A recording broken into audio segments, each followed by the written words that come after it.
try to cramp this one, but this one has a few steps involved with it. We're going to solve a logarithmic equation involving two logarithms. So first step is we're going to try to collect all the logarithms on one side of the equation. So I can see a log on the left, a log on the right, and then the number is on the right. So I'm going to subtract the log base 5 of x plus 4 from both sides so that I'm isolating my logarithms on the left. I'm moving them both over to the left. Okay, so on the left, now over here I'm going to do a little simplification. We have a log base 5 minus a log base 5, but subtraction of logs becomes a quotient, the logarithm of the quotient. So over here we actually have a log base 5 of the quotient x plus 8 over x plus 4. And over on the right hand side with the cancellation, we're left with just the number 1. So that's what we have right now. Okay, for the next step I'm going to use that upward arrow logarithm simplification technique. So that way we have the base of 5 to the power of 1 is equal to the argument, which is an x plus 8 over an x plus 4. Okay, what this has done is it's moved us away from the logarithms and into other types of algebra, in this case a rational equation. So I'm going to rewrite the rational equation over here and then solve it. So I have x plus 8 over x plus 4 equals 5 over 1. Using cross multiplication, we'll get x plus 8 equals 5x plus 20. Moving the x's to the left by subtracting 5x, there's a negative 4x.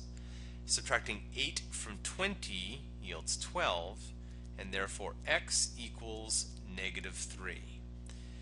Now, one extra note with logarithms, you must check your answer because logarithms do not take on negative inputs. You can't stick negatives into logarithms. Even though this is a negative number, we're actually okay in this problem because negative 3 plus 8 is actually a positive 5, so that one's okay. And negative 3 plus 4 is a positive 1, so that's okay. So you don't need to go through and calculate everything. You just need to make sure that when you use that x value that you don't have negative arguments to your logarithms. Okay, try another one here then. Pause the video and see if you can try this problem.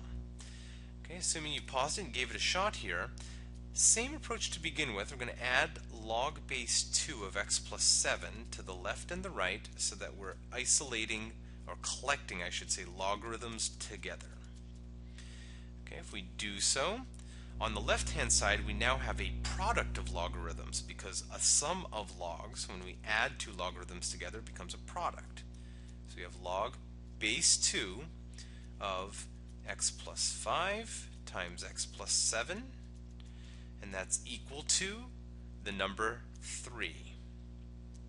Next, use a powering idea, and we have 2 to the power of 3 is equal to the argument of x plus 5 times x plus 7. So for that I'm going to distribute, so I have this simplified a bit further. So x times x is x squared, insides is 5x and outsides is 7x, that's going to be a total of 12x, and then 5 times 7 would be 35. Okay, so moving over to the other side now we have x squared plus 12x plus 35 is equal to 2 cubed, which is 8. Subtract 8 from both sides and we get x squared plus 12x plus 27 equals to 0. Now a little bit of factoring. We get x plus 3 and x plus 9 because 3 and 9 multiply to 27 and 3 and 9 add to 12. So therefore x equals negative 3 or negative 9. Now again, remember, before we submit such answers, we need to make sure we're not taking logarithms of negative numbers. So come over and check them very quickly. Negative 3 plus 5 is positive 2, so that one's okay. Negative 3 plus 7 is positive 4, so that one's okay. This one checks out. When we check out negative 9 though, negative 9 plus 5 is negative 4. And logarithms cannot accept negative inputs. So the negative 9 is an extraneous solution, and the only answer to this problem is x equals negative 3.